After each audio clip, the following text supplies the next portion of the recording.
अस्सलाम वालेकुम, आप देख रहे हैं डॉन न्यूज़ में मेज़बान अब्दुल गफ्फार पुनः रिप्ले के एक और एपिसोड के साथ। पाकिस्तान न्यूजीलैंड के दरमियान वनडे सीरीज़ का कल से आगाज़ हो रहा है।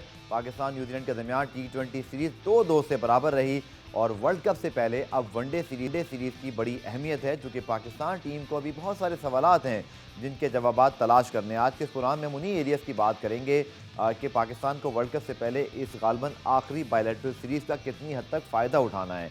फिर होम सीरीज़ पाकिस्तान ने, अगर आप देखें तो टेस्ट सीरीज़ के बाद अब पाकिस्तान को न्यूजीलैंड ने पहले वनडे सीरीज़ में हराया, अब वनडे सीरीज़ T20 सीरीज़ बराबर रही।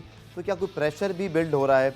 और वर्ल्ड कप से पहले क्या पाकिस्तान क्रिकेट बोर्ड या पाकिस्तान क्रिकेट फ्रेटर्निटी क्या क्लैरिटी के साथ जो है वो वर्ल्ड कप में जा रहे हैं या कोई कन्फ्यूजन्स हैं? इस सारे हवाले से बात करेंगे और रोज़ की तरह मेरे साथ मौजूद होंगे न्यूजीलैंड सीरीज में बात करने के लिए पाकिस्तान के साबिक test cricketer the flamboyant Tanveer Ahmed. लेकिन तनवीर, पहले एक क्विकली हम पैकेज दिखाते हैं। पाकिस्तान न्यूजीलैंड के दरमियान वनडे सीरीज़ का कल से आगाज़ हो रहा है। पाकिस्तान और न्यूजीलैंड के दरमियान वनडे सीरीज़ का कल से आगाज़ है। अब से कुछ देर पहले दोनों कप्तान हैं, उन्होंने ट्रॉफी की रुनमाई भी की। टॉम लैथम ने प्रेस कॉन्फ्रेंस की, जबकि पाकिस्तान की जानिब से इमामुल हक प्रेस कॉन्फ्रेंस करने आए थे। तनवीर, डेफिनेटली चूँकि वनडे, जैसे मैंने कहा कि वर्ल्ड कप से पहले एक आपकी गालबन शायद आखिरी बायलैटरल सीरीज़ है, क्योंकि एशिया कप का अब तक फ्यूचर नहीं पता। अफगानिस्तान सीरीज़ अगर होती है नहीं होती, दोनों सूरतों में शायद इतनी कंपेटिटिव नहीं होगी। ये जो सीरीज़ है तनवीर, अब इस हालात को देखते हुए जो एक क्रिटिसिज्म का माहौल बना बाबरी कैप्टनसी के खिलाफ, सीरीज़ भी बराबर हो गई। अब हम वनडे सीरीज़ में उतर रहे हैं। अहदाफ क्या हमारे होने चाहिए? क्रिकेट बोर्ड का क्या रोल है? फैंस का क्या रोल है? आप जो साबिक टेस्ट क्रिकेटर जो तबसरे करते हैं आपके अलावा भी, उन सब का क्या रोल है जब वर्ल्ड कप बहुत करीब है? हम सबका कलेक्टिव एक एफर्ट क्या होना चाहिए? टीम को बैक करना है, गलतियों को भी ठीक करना है। What should be the way forward? देखें, हमारे जो कुछ क्रिकेटर्स हैं या कुछ लोग हैं, उनको तो सिर्फ एक ही रोल है कि बाबर आजम को किसी तरीके से कप्तानी से हटाया जाए। उनको पाकिस्तान क्रिकेट की बिल्कुल फिक्र नहीं है। ठीक है कि वर्ल्ड कप नज़दीक आ रहा है, उससे पहले हम ये किस किस्म की हरकतें कर रहे हैं, क्या फजूल किस्म की बातें कर रहे हैं। उनको एक टास्क दिया गया। मैंने आपसे हमेशा एक बात बोली है कि कोई भी काम करने के लिए कुछ लोग ग्राउंड में फेंके जाते हैं, और वो जो फेंकते हैं ग्राउंड में, उनके पीछे कुछ माइंड सेट होते हैं, लोग होते हैं जो उनसे काम करवाते हैं। और वो जिन लोगों से काम करवाया जाता है वो इसी में ही पागल हुए हैं, इसी में ही खुश हुए हैं। ओ जी, फलाना टेस्ट क्रिकेटर मेरे से बात कर रहा है, फलाना बड़ा नाम मेरे से बात कर रहा है, क्योंकि जाहिर बात है उनकी तो एक आने की औकात नहीं है। उनको वो टेस्ट क्रिकेटर नहीं है, वो क्रिकेटर नहीं है, वो इसी में ही पागल हुए होते हैं कि क्रिकेटर मुझसे ये काम करवा रहा है। अच्छा, आपको ये तो ज़रूर पता है कि हर काम में कोई ना कोई ऐसा बंदा पिक किया जाता है जिससे काम अपना वो करवाते हैं, क्योंकि क्रिकेटर खुद तो बैठ के टीवी पे वो बातें नहीं कर सकते जिससे पाकिस्तान क्रिकेट को नुकसान हो सकता है। उन्होंने बंदे रखे हुए, ठीक है, वो तो समझने वाले नहीं है। दूसरी चीज़ ये कि क्रिकेट बोर्ड का ये रोल होना चाहिए, जो लोग, ठीक है, जो लोग जिस तरह मैं हमेशा बोलता हूँ, या कोई रिपोर्टर्स होते हैं या कोई जर्नलिस्ट होते हैं, ये लोग हो गए, या कोई इवन क्रिकेटर्स भी हैं, जो लोग पाकिस्तान क्रिकेट को डैमेज करने की कोशिश करते हैं या एजेंडे पे बात करते हैं, क्रिकेट बोर्ड का ये रोल होता है उनको शटअप कॉल दें। लेकिन क्रिकेट बोर्ड शटअप कॉल उनको नहीं देता। मैं बहुत दफ़ा देख चुका हूँ। अब मुझे नहीं पता कि उन लोगों से क्रिकेट बोर्ड का क्या वास्ता होता है, क्या नहीं होता। अभी लास्ट आप क्रिकेट बोर्ड देख लें, जो रमीज़ राजा की सूरत में आया था। जी। आपने देखा कि रमीज़ राजा ने कितनी सख्ती की थी कि भाई प्रेस कॉन्फ्रेंस के अंदर या टीवी पे या जो भी डायरेक्टली कोई क्रिकेट से प्लेयर से बात कर रहा है, वो बंदा वहाँ पे नहीं नज़र आएंगे, वो लोग ग्राउंड के अंदर नहीं नज़र आएंगे, ना उनके एक्रेडिटेशन कार्ड बन रहे थे, ना कुछ हो रहा था। इस किस्म की आपको सख्ती करनी चाहिए।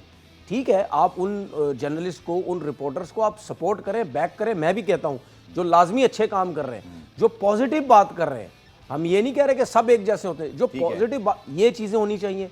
उसके बाद हर उस क्रिकेटर को या हर उस बंदे को अपनी पाकिस्तान टीम को बैक करना चाहिए। अगर मैं बाबर आजम को, मैं अपनी बात करूँ, अगर मैं बाबर आजम को सपोर्ट कर रहा हूँ तो बाबर आजम मुझे कोई पैसे थोड़ी घर पे भिजवाता है, बाबर आजम मेरा कोई ख्याल थोड़ी करता है।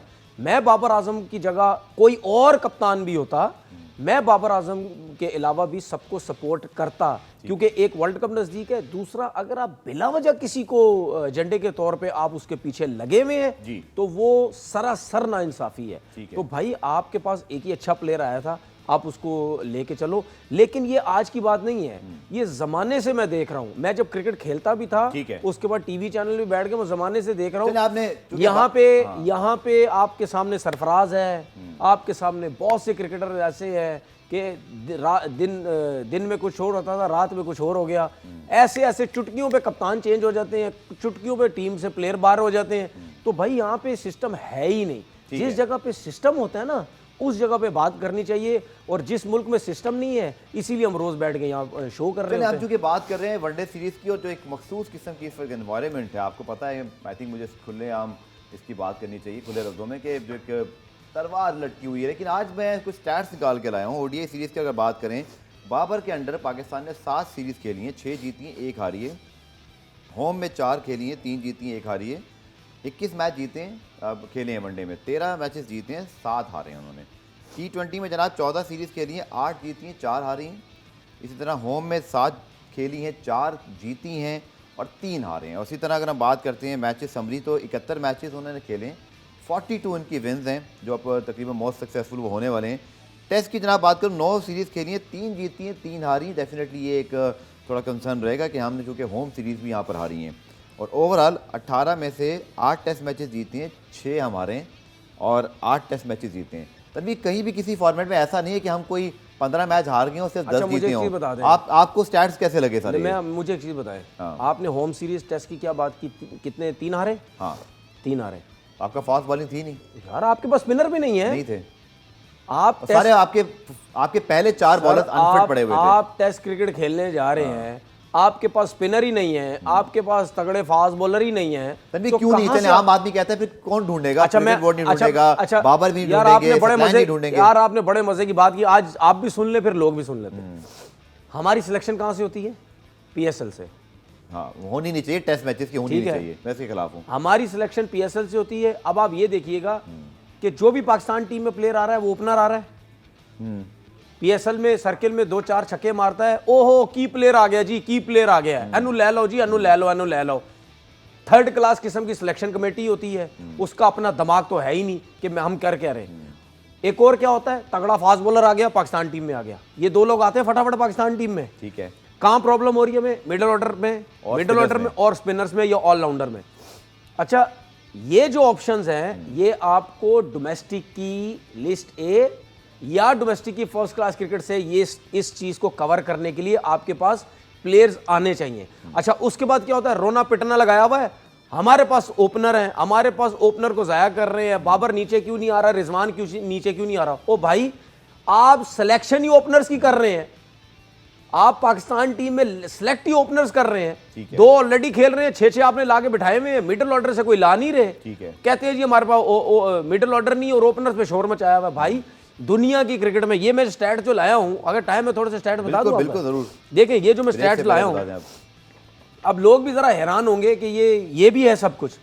सचिन तेंदुलकर की मैं बात कर रहा हूं, 1989 से लेकर 1994 तक वो 4थे-5वें नंबर पे खेले। ठीक है। उसके बाद 94 से लेकर 2012 तक ओपनर खेले वो, 4थे-5वें से ओपनर आ गए। ठीक है। उसके बाद संगाकारा की बात सुन लें, 2000 से लेकर 2005 तक 4थे-5वें 6थे-7वें नंबर तक खेले वो। सही है। उसके बाद 2005 से लेकर 2015 तक 3रे-4थे नंबर पे खेले। सही है, टॉप ऑर्डर में। ठीक है, टॉप ऑर्डर में आगे। शेन वॉटसन की बात कर लेते हैं। शेन वॉटसन 2002 से लेकर 2007 तक 6थे-7वें 8वें नंबर पे खेले। उसके बाद 24 जून 2008 से लेकर 2015 तक ओपनर खेले वो। उसके बाद मार्क वो की बात करते हैं, 1988 से लेकर 93 तक वो 5वें नंबर पे खेले। उसके बाद से लेकर वो 2002 तक ओपनर खेले। अच्छा, मुझे ब्रेक पे जाना है, इसका मकसद क्या कहना चाह रहे हैं? इसका मकसद, बहुत से प्लेयर, 5-6 प्लेयर्स, 7-8 प्लेयर, बड़े बड़े नाम डाले। इसका मकसद ये है, ये उस दौर की वनडे क्रिकेट है जिसमें आपके टॉप के प्लेयर्स थे, नीचे के नंबर से आते थे ऊपर। ठीक है। हमारा बाबर आजम नीचे के नंबर से ऊपर आके खेल रहा है। ठीक है, हम शोर मचा रहे हैं जी, बाबर नीचे क्यों नहीं खेल रहा, बाबर नीचे क्यों नहीं खेल रहा। उसके बाद सचिन तेंदुलकर की मैं एक और बात बताता हूँ, इंटरनेशनल क्रिकेट सिर्फ एक T20 खेला हुआ है। ठीक है। IPL से 78 मैचेस खेले, ओपनर ही खेले हैं उन्होंने। तो क्या मतलब, वो तो वनडे नीचे खेल रहे थे 3रे-4थे पे, लेकिन IPL कहां से खेले? As a opener. और भाई, ये दुनिया की क्रिकेट में होता है, ये कोई सोचने वाली बात नहीं। ये झंडे के तौर पे बाबर के अगेंस्ट जा रहे हैं। जो नीचे का प्लेयर होता है वो हमेशा ऊपर जाता है। एक चीज और बता दूं, मैं डिविलियर की मिसाल दे देता हूं। AB डिविलियर 2005 से लेकर 2007 तक एज अ ओपनर खेले हैं। 36 इनिंग में ओपन किए उन्होंने, 47 मैचेस इनिंग में से 36 इनिंग में उन्होंने ओपन की 2005 से 2007।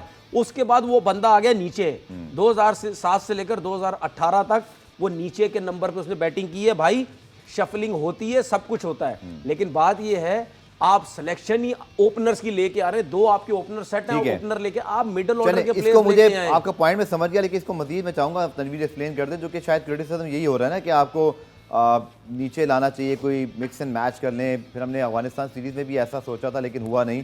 तनवीर के पास कुछ स्टैट्स थे, उसको एक्सप्लेन ये कर दें और फिर वनडे सीरीज़ के ऊपर मजीद एनालिसिस करते हैं इस शॉर्ट कमर्शियल ब्रेक के बाद।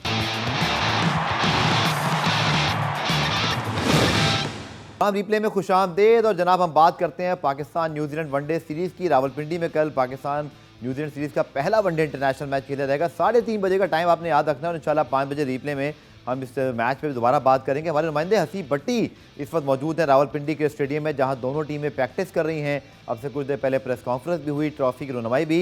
हसीब, कैसी तैयारियां दोनों टीमों की? और जाहिर बात है T20 की सीरीज़ बड़ी कम्पिटिटिव रही, तो लगता है ये कि न्यूजीलैंड की टीम इस वनडे सीरीज़ में भी आसान हरीफ साबित नहीं होगी।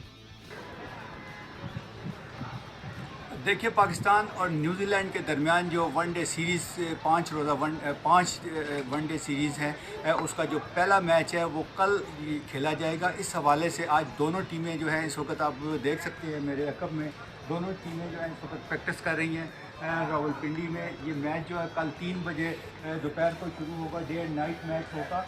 और रावलपिंडी में ख़ुसूसन जो शाम के औकात है उसमें मौसम काफ़ी बेहतर होता है और उम्मीद यही है कि दोनों टीमें जो है ये पर उम्मीद है दोनों टीमों के प्लेयर्स के वो ये मैच जीतेंगे। और पाकिस्तान और न्यूजीलैंड के दरमियान इससे पहले जो T20 सीरीज़ थी उसमें भी अच्छी परफॉर्मेंस रही दोनों टीमों की, और हार जीत अलग बात है लेकिन परफॉर्मेंस अच्छी रही है। अब भी ये उम्मीद की जा रही है कि रावलपिंडी का जो तमाशाई है वो दोनों टीमों को, ख़ुसूसन पाकिस्तान टीम को तो उन्होंने सपोर्ट करनी है, लेकिन मेहमान टीम को भी उसी तरह सपोर्ट देंगे। जी, बहुत शुक्रिया हसीब भट्टी, और हमारे साथ मौजूद थे। तनवीर, जो हमने देखा PSL में और अभी 193 भी बड़े आसानी से आखिर में चेस कर न्यूजीलैंड ने, तो क्या हम वनडे सीरीज़ में भी एक बड़ी हाई स्कोरिंग सीरीज़ देखने वाले हैं? और आपके ख्याल में क्या स्कोरिंग पैटर्न रहेगा, क्योंकि 2 ही मैचेज हैं, फिर 3 मैचेज आखिरी कराची में होने? देखिए कम से कम पहले 2 मैचेस पिंडी में खेले जाने, देखिए कम से कम 270-280 तो करने पड़ेंगे। इतने रन कम नहीं है? नहीं, मैं एक बात करूं, कम से कम इतने करने पड़ेंगे। इससे ज्यादा आपके ख्याल में मैच विनिंग कितना? 300 प्लस आपको करना पड़ेगा। 350 तो करने पड़ेंगे आपको। देखिए मैं 270, 75, 80 में इसमें से कह रहा हूं कि भाई कम से कम इतने रन बोर्ड पे लगे हों, बॉलर्स थोड़ा सा आउट करने का उनका एक मौका मिलता है। लेकिन जो 350 या उस देखिए आजकल की क्रिकेट जो है ना वो 400 तक चली गई है। ये भी मैं पाकिस्तान की बैटिंग लाइनअप को देख के और ग्राउंड को देख के ये मैं कह रहा हूँ कि कम से कम 350 रन करने चाहिए अगर आप फर्स्ट बैटिंग करते हैं। उसके बाद वनडे क्रिकेट भाई ये रेलू कटा नहीं है, इसमें आपको बड़ा सेंसिबल खेलना पड़ता है। और हमने हमेशा देखा है कि वनडे क्रिकेट के अंदर बाबर हीरो नजर आता है हमें। रिजवान की उस लेवल की परफॉर्मेंस नहीं है, उनको अपने इम्प्रूव करना है वनडे क्रिकेट में। फिर उसके बाद आपके पास ओपनर आते हैं, इमामुल हक है। देखिए इमामुल हक के बारे में मैं हमेशा ये बोलता हूँ, वो लोग जो हैं मेरी बातों को गलत की तरफ लेके जाते हैं। मैं हमेशा ये बोलता हूँ कि इमामुल हक को अपना स्ट्राइक रेट भी बेहतर करने की ज़रूरत है, क्योंकि जितने भी उसने 100 किए हुए हैं उसमें एक 100 ऐसा ही है जिसमें बॉल्स कम है, 100 हुआ है, लेकिन सब नहीं कंसिस्टेंट ऐसी नहीं होनी चाहिए। देखिए बात सुने, अगर आप इतने अरसे से क्रिकेट खेल रहे हैं, अगर कुछ लोग बाबर को क्रिटिसाइज करते हैं ना स्ट्राइक रेट के ऊपर, तो भाईजान इंजमामुल हक साहब के चक्कर में उसके अगेंस्ट भी जाए ना। ये ना कि इंजमामुल हक साहब के चक्कर में वो उनको बुरा लग जाएगा तो भाई हम इमाम को कुछ ना बोलें, तो भाई इमाम को भी बोलें कि भाई आप स्ट्राइक रेट बेहतर करें, क्योंकि आपके जो कुछ 100 ऐसे हैं जिसमें बॉल ज्यादा है, 100 है। इस चीज से भी 82 का स्ट्राइक रेट है उनका वनडे का है, 82 का।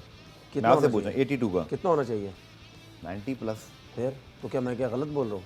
नहीं, मैं सिर्फ ये कह रहा हूँ कि कंसिस्टेंट 9 सेंचुरी तो उनकी बड़े कम मैचेस में। मेरे पास मैं स्टैट भी बता रहा हूँ जनाब, उनके जो 14 मतलब सॉरी ये बाबर के आगे, बल्कि बाबर के अगर मैं देखूँ तो बाबर की जो स्ट्राइक रेट है वो भी 80 नहीं उनका कम है, सॉरी 56 मैचेस में है। लेकिन जो आपकी जो 100 है उनके अगर आप देखें तो 900, ये अमेजिंग कंसिस्टेंसी नहीं है? नहीं, इसकी इमाम की बात कर इमाम मैं ये बात ही नहीं कर रहा कि उसके 900 कम है। ठीक है, मैं ये बात कर रहा हूँ 900 में से एक आध 100 उसका ऐसा है कि जिसमें बॉल्स कम है 100 किया हुआ है, ठीक है। लेकिन बाकियों में बॉल्स ज्यादा है फिर 100 किया हुआ है। ठीक है। इसका मतलब ये है कि आपका जो रन्स करने का जो लेवल है या आपकी जो बॉल्स हैं वो ज्यादा हो रही हैं, उसको कम करें।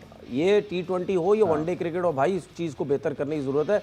बाकी जो आपके जब पास जो प्लेयर्स हैं, सऊद शकील की मैं बात करता हूँ, नाम नहीं है उसका इसके अंदर। सऊद शकील ने आखिरी वनडे में 50 किया हुआ शायद, उसका नाम नहीं है।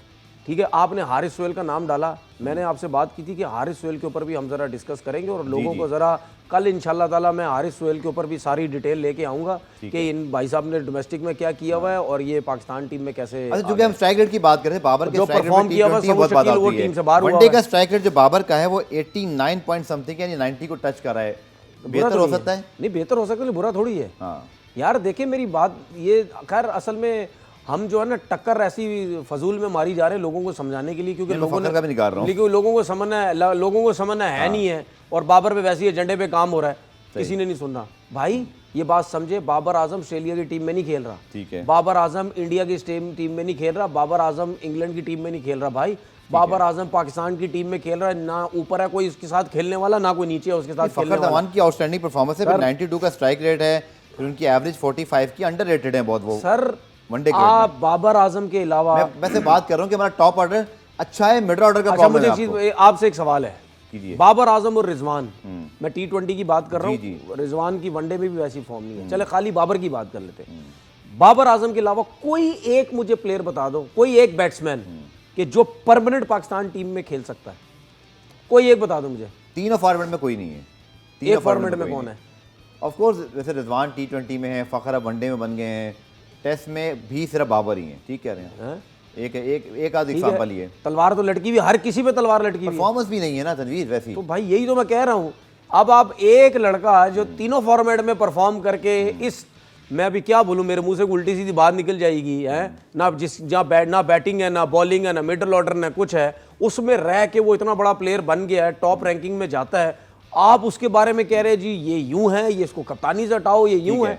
ओ भाई चलें थोड़ा फास्ट ट्रैक करते हैं पुरानो, जो कि वनडे सीरीज कल हो रही है, उस पर कल भी बात जरूर करेंगे, लेकिन तनवीर मिडिल ऑर्डर का जो बल्कि इशू है मुझे डिस्कस करना है आपके साथ फाइनली, क्योंकि ये वो प्रॉब्लम है और इफ्तिखार अहमद अब तक शामिल नहीं है। मुझे हैरानगी है, मैं प्रेस रिलीज PCB की जहाँ आती है व्हाट्सएप पे बार बार देख रहा हूँ, चाहे मार्क चैपमैन की तरह कोई हमें यहाँ प्रेस रिलीज आए और हम इफ्तिखार को आता हुआ देखें। इसको मजीद डिस्कस करते हैं। मिडिल ऑर्डर का जो प्रॉब्लम है, क्या हम इस सीरीज़ में भी उसको कवर कर लेंगे या वर्ल्ड कप में इसी टेंशन में जाएंगे? मिलते हैं शॉर्ट कमर्शियल ब्रेक के बाद।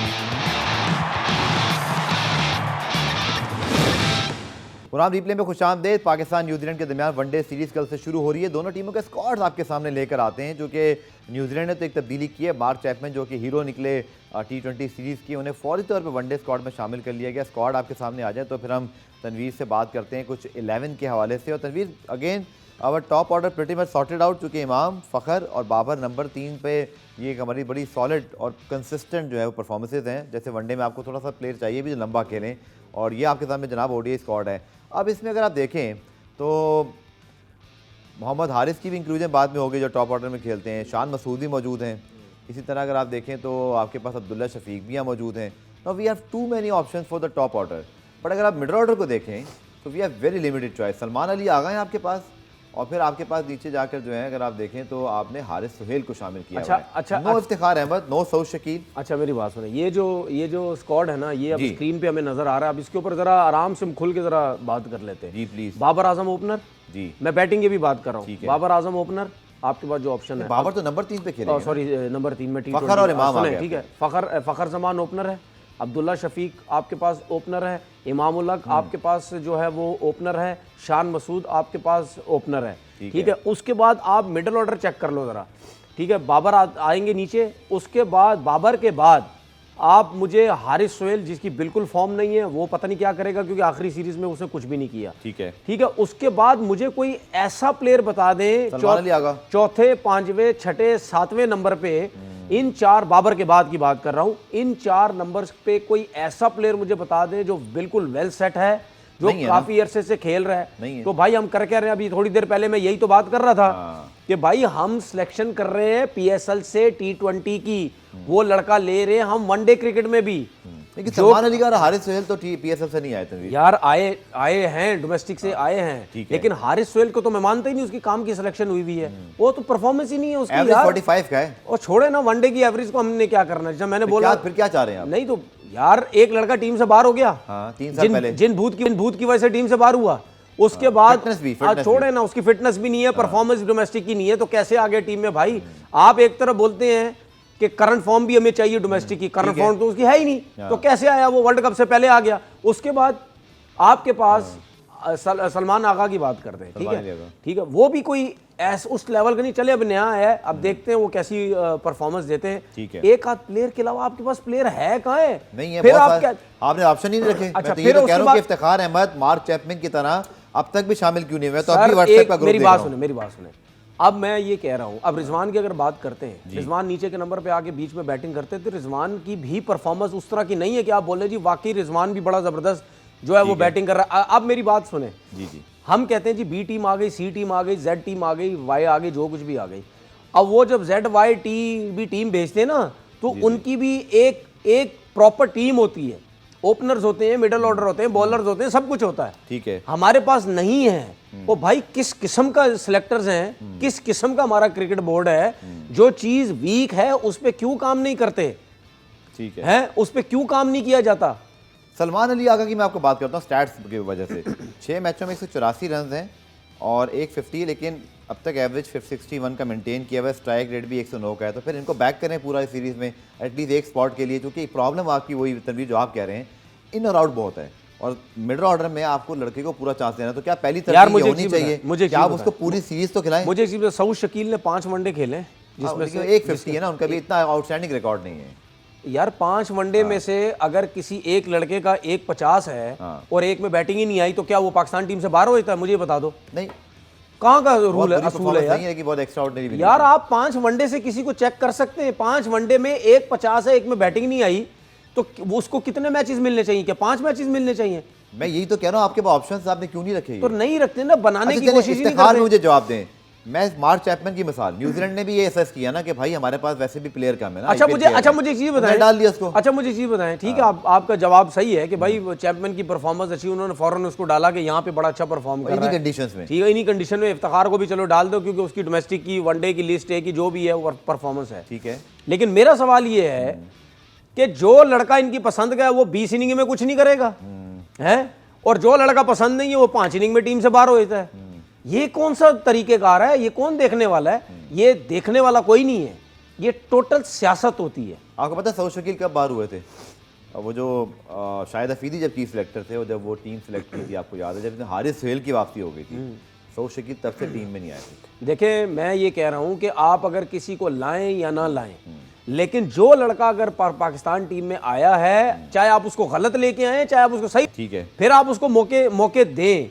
लेकिन अब हारिस सोहेल जो आए हैं, हारिस सोहेल भी बिल्कुल ही आउट ऑफ फॉर्म थे, तो वो आगे टीम के अंदर जो ड्रॉप हुए हैं, जो कंसिस्टेंटली पहले शामिल थे। अब पहले आप स्टैट्स सुन ले, फिर आप तो तबसरा दे दीजिएगा। खुशदिल शाह को जी हमने दिए तकरीबन 10 मैचेस, उनको भी 10 ही मैचेस मिले। उनकी 33 की एवरेज है, 50 कोई नहीं की, चूंकि नीचे खेलते हैं। 10 मैचों में 200 रन है, 33 का एवरेज है, स्ट्राइक रेट 94 का। ड्रॉप है, बुरा है। क्यों ड्रॉप है वो? अच्छा, बॉलिंग कर सकते हैं। मुझे वो और बात है कि तनवीर हमने उनको सिर्फ 10 मैचेस में 108 बॉलें नहीं दी है, 2 विकेटें उनकी हैं। खुशदिल शाह टीम में क्यों नहीं? मुझे बताइए, वनडे की बात की, वनडे की बात कर रहा हूँ, T20 में भी इतना खराब, उतना आउटस्टैंडिंग नहीं थे। अब ये बंदा नीचे नंबर पे आके 33 की एवरेज के साथ खेल रहा है, 10 में 200 रन मारे हुए हैं, ठीक है, 109 का स्ट्राइक रेट, 110 का, बिल्कुल, ठीक है। इसमें क्या बुरा है? 94 का, सॉरी। ओ भाई, हम चाहते ही यही है कि हमें छक्के मारने वाला प्लेयर चाहिए। हम ये चाहते हैं, हमें ये प्लेयर नहीं चाहिए जो 33 का जो स्ट्राइक। ओ भाई, खुदा का नाम लो, आप अपनी क्रिकेट को खुद खराब कर रहे हैं। हम सिचुएशन के हिसाब से प्लेयर्स को खिलाते ही नहीं है, और लेके भी आते हैं, 2-2 4-4 मैच देते हैं, उसके बाद फौरन फौरन। और ये 10 मैच मैं इसलिए भी आपको याद दिला दूं कि आपको याद होगा कि बैक टू बैक, एक मेरे पॉइंट, एक मिनट, वर्ल्ड T20 जो कि बैक टू बैक था, तभी आपको याद है वनडे मैचेस बहुत कम खेले हमने, तो कंसिस्टेंट चांस तो वहां भी इसलिए नहीं मिला कि आप बहुत अरसे बाद वनडे खेलते थे। ये पॉइंट भी है यार। आपकी क्रिकेट सोशल मीडिया पे बनती है, इसकी वजह से आपकी क्रिकेट बर्बाद होती जा रही है, और कोई माने या ना माने, आपकी PSL की वजह से आपकी अच्छा बताएं, खुश दिल को होना नहीं चाहिए था, ये आपकी इफ्तिखार है। पीएसएल की वजह से आपकी सिलेक्शन इतनी खराब हो गई है वनडे और टेस्ट मैच की, क्योंकि मैं बार बार बोल रहा हूं, क्योंकि फ्रेंचाइजीज चाहती हैं कि हमारी फ्रेंचाइज से लड़का उठ के पाकिस्तान टीम में आ जाए, हमारी वाह वाह हो जाए। एक फ्रेंचाइज ऐसी है जो बार बार बोलती है कि हमारा लड़का पाकिस्तान टीम में आना चाहिए, हमारे पास ये है, हमारे पास फलाना है, हमारा बड़ा काम होता है, ठीक है। लेकिन मैं उस फ्रेंचाइज से ये पूछता हूँ कि कभी वहां से कोई टेस्ट फास्ट बॉलर निकाला है? सुने ना, एक मिनट, मुझे ब्रेक लेना है, प्रोड्यूसर साहब कह रहे हैं एक क्विक ब्रेक है तनवीर, मैं यहीं से आपको पॉइंट दूसरा हम ये भी जरूर बात करेंगे कि जो प्रॉब्लम है मिडिल ऑर्डर का, क्या वो सॉल्व हो जाएगा या फिर हम फिर जाएंगे? तनवीर ने फिर बीच में बोल दिया, लेकिन इसको डिस्कस करते हैं शॉर्ट कमर्शियल ब्रेक।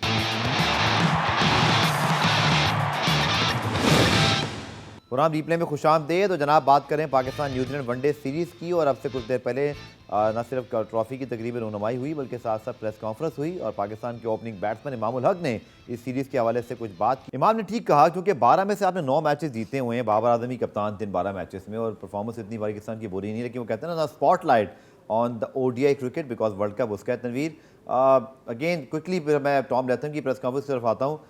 इफ्तिखार वाली बात मुझे अब तक समझ नहीं आ रही, हम सीरियसली वरिंग कि हम क्या सोच रहे हैं जब हमारे पास ऑप्शन भी कम है, हमने ओपनर ज़्यादा सिलेक्ट कर लिए, कोई पूछने वाला नहीं है सिलेक्शन कमेटी से कि you have selected too many top order players, तो ज़बरदस्ती किसी को नीचे क्यों खिलाना चाह रहे हो? शाम मसूद को खिलाना है नीचे, क्या करना चाह रहे हैं मुझे समझ नहीं आ रही। बट तनवीर, इस सीरीज़ में अगर मसला हल नहीं हुआ ये मिडिल ऑर्डर वाला, तो फिर क्या वर्ल्ड कप में डायरेक्टली जाके करेंगे हम? यार आपको शोज़ करते कितना अर्सा हो गया? तो 3 साल हो गए। कभी ज़िंदगी में चीज़ें, कभी 3 साल में चीज़ें ठीक हुई हैं?